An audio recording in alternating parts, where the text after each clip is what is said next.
بھلے شیعہ سنی اختلاف ایک حقیقت ہے اور سب کے علم میں ہے، وہ اختلاف ظاہر کرنے میں بھی کوئی رکاوٹ اور ممانعت نہیں ہے، سب کو حق ہے اپنا مذہب بیان کریں، لیکن توہین کرنا کسی مذہب کی، ان کے مقدسات کی، اور بدتمیزی کرنا، یہ کوئی مذہب اجازت نہیں دیتا، خصوصاً تشیع چونکہ اہل البیت کا مذہب ہے۔ اہل البیت با طہارت ہستیاں ہیں، پاکیزہ ہستیاں ہیں، پاک ہیں۔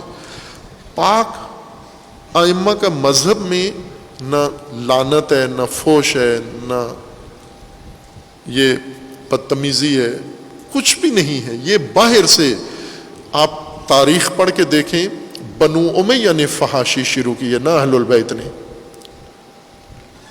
بدتمیزی کے بانی بنو امیہ ہیں، اہل البیت نہیں ہیں۔ اہل البیت کو گالیاں بنو امیہ دیتے تھے، اہل البیت نہ خلفاء کو دیتے تھے، نہ بنو امیہ کو، نہ اپنے دشمنوں کو۔ اہل البیت سے کہیں بھی گالی منقول نہیں ہے، نہ حکم دیا ہے نہ دی ہے، خود بدتمیزی نہیں ہے۔ اہل البیت کا پاکیزہ مذہب ہے۔ اہل البیت نے فقہی اختلاف ظاہر کیا، اعتقادی اختلاف ظاہر کیا، جہاں جہاں اہل البیت کو دوسروں سے اختلاف تھا، اہل البیت نے چھپایا نہیں، پنہان کاری نہیں کی۔ ہر چیز میں، چھوٹے چھوٹے مسائل میں، وضو کرنے میں اختلاف تھا اہل البیت کو دوسرے فقہا سے، اہل البیت نے وہ اختلاف ظاہر کیا کہ وضو اس طرح ہوتا ہے، اس طرح نہیں ہوتا۔ نماز پڑھنے میں اختلاف تھا، وہ ظاہر کیا۔ باقی تمام احکام میں، فقہ میں، عقائد میں، جہاں جہاں اہل البیت کو دوسروں سے اختلاف تھا، بغیر خوف کے اس اختلاف کا اظہار کیا۔ لیکن اس پورے نظام میں، پورے اختلاف میں کہیں بھی ذرا کوئی ذیلی اشارہ بھی توہین کا نہیں ہے، اور گالی کا نہیں ہے، سب و شتم کا نہیں ہے، لعنت کا نہیں ہے۔ یہ بنو امیہ نے کیا تھا، اور یہ تعجب ہے مجھے، کربلا میں بھی جو کچھ بنو امیہ نے کیا تھا وہ شیعوں کو بتایا گیا کہ یہ کربلا کی سنتیں ہیں، یہ کرو آپ، اور یہ ڈٹ گئے اور ساری وہ سنتیں انجام دیتے ہیں۔ کربلا میں جو کچھ بنو امیہ نے کیا اور کروایا، وہ انہوں نے عزا کی رسمیں بنا لی، اور جو امام حسین نے اور اہل البیت نے کیا وہ یاد ہی نہیں ہے ان کو۔